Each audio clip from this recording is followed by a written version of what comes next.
Hey, good evening, guys. Happy Sunday or Monday or whatever day you're watching this. I hope you're having a good day right now, and I hope you had a good past week and got to enjoy some of the beautiful fall weather previews we've been having. It was a pretty good week for me. It was nice. I got to spend some time in my yard. I took some meetings out here, which was nice to be able to do. And things have, for the most part, calmed down in my life, which is nice. It was a more restful week, so that was good. This week, we're going to talk a little bit more about Paul, and I suspect we'll be doing that for a while. I hope you guys watched last week's video, and it got a lot more views than usual, so I hope that was just you really enjoying learning about Paul talking about the altar to the unknown God.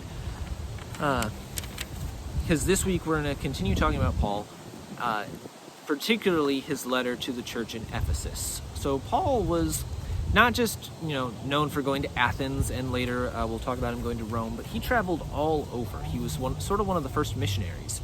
He went to a city called Antioch, Philippi, Rome, Athens, and as I mentioned, Ephesus.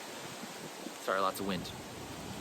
And while in Ephesus, he brought a lot of people to Christ, and he stayed in the city for a while, like he did everywhere, and sort of got them up to speed on Jesus, on the resurrection, set them up with a solid foundation of biblical knowledge, and then he moved on and continued his missionary journey to bring the message of Jesus Christ all over. But Ephesus was full of a lot of shiny objects, and I mean that literally and figuratively. It was the third largest city in the ancient world, so there was a lot to do there. A huge population from all over, very multicultural, kind of a cool place to go and visit. People these days would love to visit a city like Ephesus. And the Romans ruled it, and since they were kind of obsessed with Greek culture, they had brought a lot of that to the city as well. So those same kind of monuments we saw and talked about last week, they existed there too. And for a new Christian, not fully secure in who they are, those shiny objects are really distracting. And you look around and you're like, oh, well, that looks good too. Or like, ooh, but that God over there is that the right one? I don't know. And it was easy for them to get distracted. So Paul, directed by God, decided to write a letter to the church in Ephesus. Now, I don't get a lot of letters anymore. I don't get a lot of mail. I get a lot of email, which is not the same thing, especially because most of it's, spam. The only emails that I really need are emails from work and emails from church. But I get a lot of mail, and I get a lot of junk, like regular mail too, like advertisements and things like that. But back then, mail was the best way to communicate. They didn't have cell phones. If Paul had Facebook, I don't know if he'd write a long post on the Church of Ephesus Facebook group or Slack like our church uses, but this is how he communicated. So he wrote them a letter, and in the letter, he really tried to drive home what their new identity meant and who they were, and tried to really give them an idea that now that they were believers in Christ, this is who they were and why that was important. He talked about how even before the world was made, God loved them and chose them for this life. Now, in our children's ministry, we have a verse that we use to talk about this a lot when we're talking about our identity in everyday life as well as in Christ. Man, lots of wind. But those of you that have been around for a while will probably have this memorized by now, at least I hope so. And those of you that are new, you're going to hear it a lot more even after today. And that's Ephesians 2:10. For we are God's masterpiece. He has created us anew in Christ Jesus so we can do the good things He planned for us long ago. The first part of that describes who we are. We are God's masterpiece. A masterpiece is, most artists go their whole lives and create one, maybe two masterpieces. So that's not true. Most artists probably don't create any masterpieces, something that people and they think is perfect. But God, every single one of us, is his masterpiece.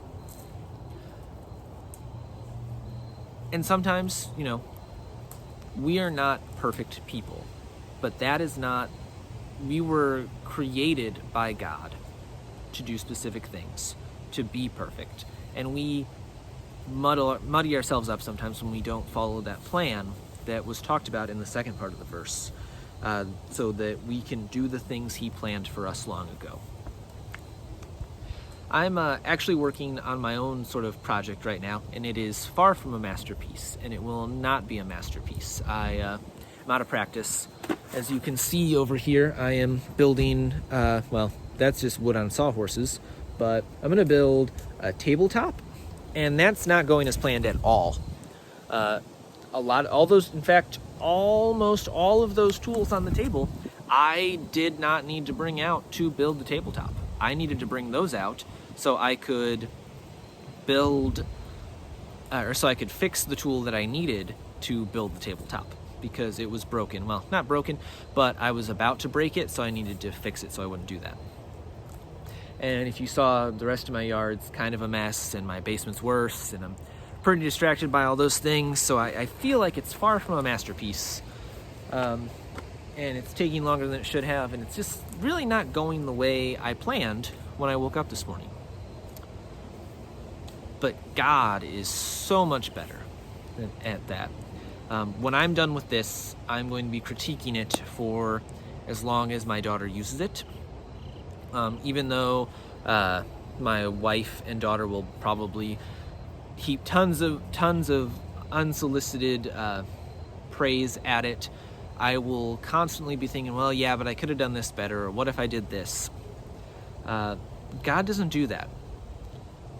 Since God is perfect and he created us as masterpieces, he will hang each and every one of us up on the wall. Art museums don't even do that with masterpieces that artists create, because they don't have enough room. But God makes room for us.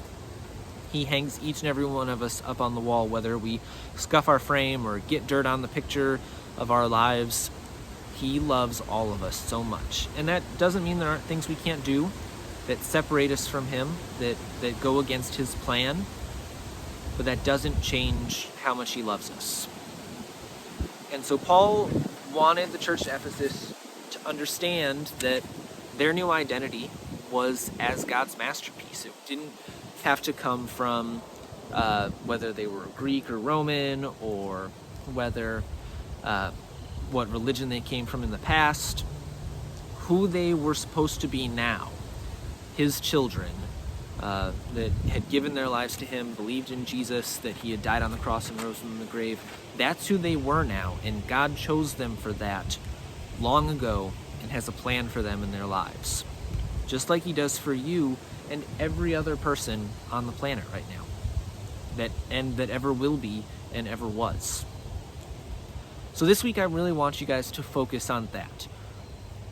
Some of you are back in school in person now, and it gets easy to be distracted by what other people think of you, what other kids in your class think of you, even sometimes what people that are your friends think of you. It's easy to get lost in that. And so instead this week, focus on the knowledge that you are God's masterpiece, and that he loves you so much, and that he feels that way about everyone.